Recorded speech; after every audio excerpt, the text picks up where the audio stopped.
Simulan natin sa magandang balita na dala ng administrasyon ni Pangulong Ferdinand R. Marcos Jr. sa bagong Pilipinas. Habang papalapit ang mahal na araw, inaasahan ng Department of Tourism ang pagdagsa ng halos 30 milyong lokal at banyagang turista sa iba't ibang destinasyon sa bansa. Ayon kay Tourism Secretary Cristina Garcia Frasco, na-activate na ang DOT ang kanilang Regional Operation Centers para tiyakin ang maayos na daloy ng mga turista, lalo na sa mga lugar na inaasahang magiging matao ngayong holiday season. Ang mga operations centers na ito ay nakatalaga upang mag-monitor at mag-cooperate at makipag-coordinate sa mga pangunahing tourist spots, layuning masiguro ang maayos na pamamahala at karanasang ligtas para sa lahat. Panoorin po natin ito.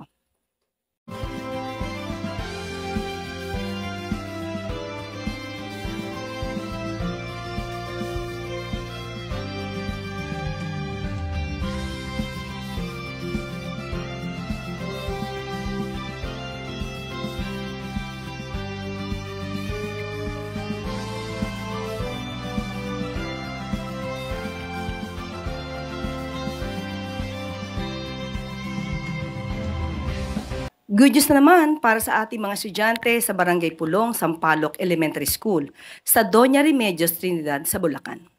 Malapit na matapos ang renovation ng classroom building na ginagawa doon bilang bahagi ng Humanitarian and Civic Assistance Program sa ilalim ng balikatan exercises. Layon ng iaayos na classroom ang building na ito upang gawing mas maaliwalas at kaaya-aya ang learning environment ng mga mag-aaral. Patunay din ito ang commitment ng AFP at ng US Armed Forces para makatulong sa lokal na komunidad. Samantala, nagsagawa naman ng isang community health engagement activity sa Barangay Dagupan, Lalo, Cagayan. Bahagi rin ito ng Humanitarian Civic Activity or Action Program ng Balikatan. 129 na pasyente or rather residente ang nabigyan ng serbisyong medikal at dental examinations. Ang aktibidad ay bahagi rin layon ng balikat exercises na makatulong para makapalagi or mapalagi ang lokal na ekonomiya, partikular sa aspeto ng medikal at public health.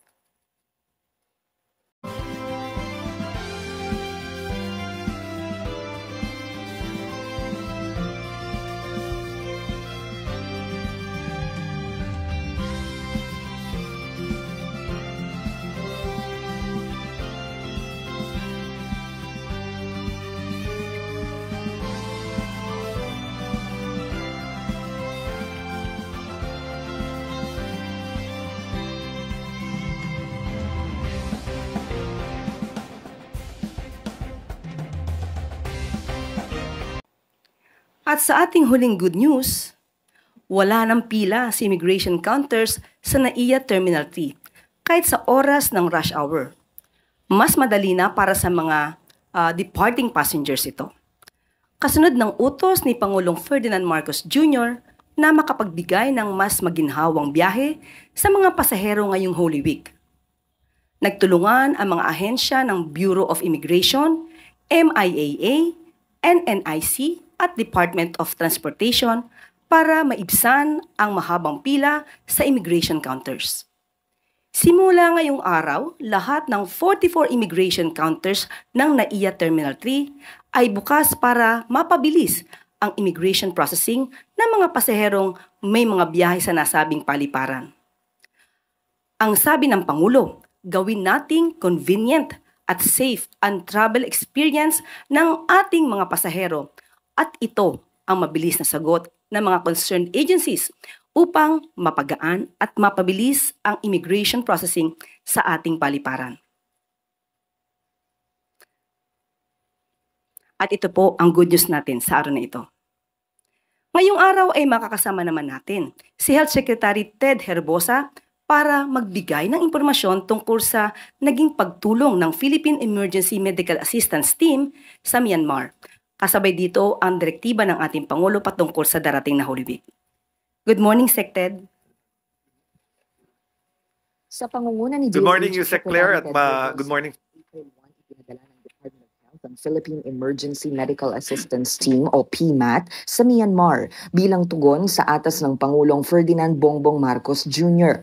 Sakay ang C-130 nakalapag ang PMAT sa Naypyidaw, Myanmar bilang bahagi ng Philippine Interagency Humanitarian Contingent.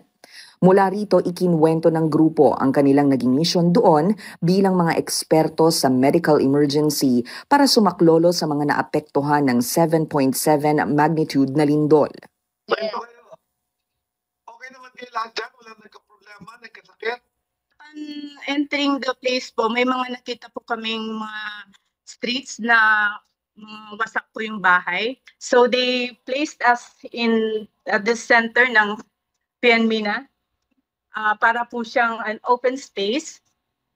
Malaki po yung space dito sa para po siyang market yata so before na operational na kami within 12 hours, nakapag-set up na kami and operational na nakapagbigay na ng service sa Myanmar people. Medyo widespread talaga yung devastation. Many were founded, may mga missing pa, maraming injured. Healthcare system nila, medyo overwhelmed sila kasi nga takot pumasok sa mga healthcare facilities yung kanilang mga pasyente, pati mga staff. Yung karamihan ng mga patients nasa labas talaga. As we see po dito sa PNMINA, more on medical services po yung kailangan nila.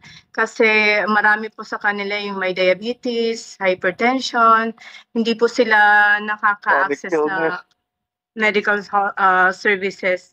Kailangan din po talaga nila ng tulong. Hindi po sila nakaka-check up right now kasi takot po silang magpunta ng hospital kasi natatakot silang may aftershock.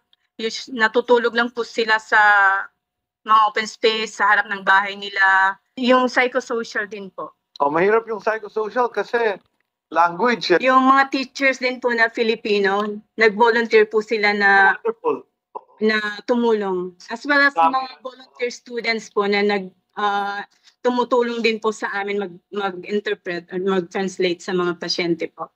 So ilang patients nakikita nyo in a day? In a day, an average of 118 patients a day po.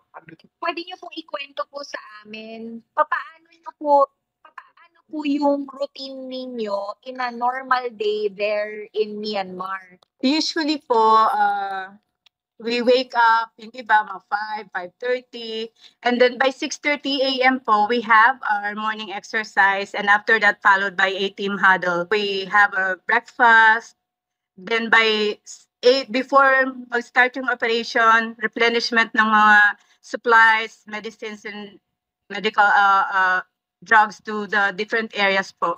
And then at 8 a.m., start na po ng operation until 5 p.m.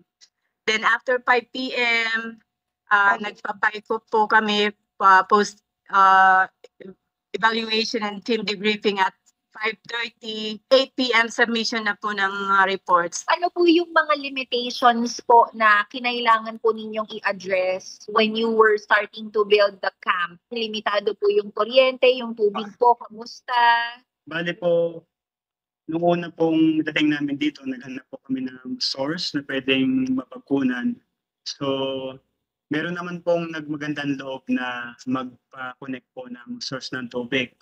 Bale po, bukod po dun sa malinis na tubig na i-produce gamit nung dala naming RO machine, marami din pong mga nagdo-donate ng mga bottled water.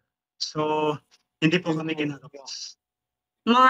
Sobrang bait po ng mga tao rito. Actually, kanina may family kami from Yangon na nagpunta lang rito para mag-donate ng water and food. Kasi napanood nila sa news yata na may Philippine team daw na dito sa PNMINA.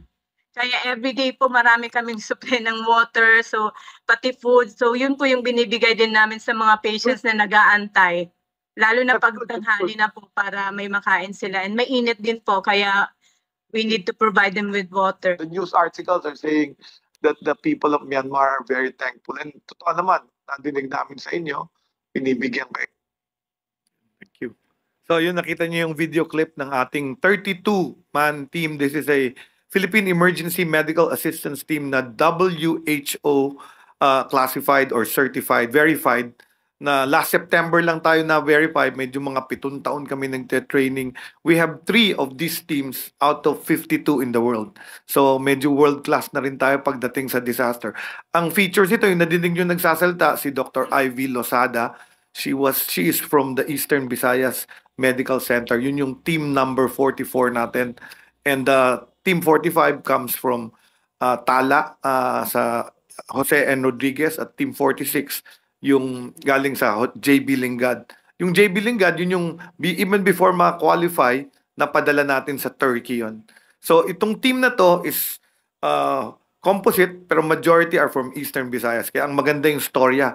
They were victims in Typhoon Haiyan in 2013. Today, sila yung team na nag-respond sa 7.7 earthquake in Myanmar.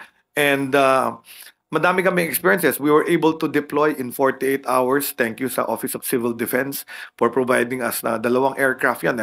Actually, doon sa isang aircraft, puno na nung gamit ng ating field hospital team. Pag nakita mo, cramp sila doon with the equipment. And after the return, nag-hot debrief na kami in my office, and we were able to find some things that we can still improve para maging experience. Ang maganda is that most of our team members, hindi kagaya ng ibang teams, talagang sanay na sa disaster kasi marami naman tayong deployments dito locally. Nagamit din natin yung team nila, yung mga nakaraang Northern Luzon earthquake. Pero ito yung Northern Luzon bagyo. But this is the first time we've actually deployed it internationally since the September verification and yung award ng aming certificate last November sa Abu Dhabi. So we're very proud of this team. Meron silang Alex Iala sa tennis, meron kaming PMAT sa Emergency Medical Assistance Team sa mundo. And we have 2 other teams na nag-develop. So we now have 1 in Central Luzon, yung JB Lingad, 1 in Metro Manila, and 1 in Visayas. Ang sabi ko nga sa EVMC, pag kami nagka-big 1 sa Metro Manila, kayo ang pupunta sa amin to actually help us. Tapos nagde-develop din kami ng Southern Philippines Medical Center, Cotabato Regional Medical Center for Mindanao also. So hopefully we will have teams all over. Ang plan namin is also to develop teams for national level para mabilis na rin kami mag-deploy pag nagkaroon ng, alam nyo, after summer, umpisa na naman tayo ng ulan at bagyo at baha.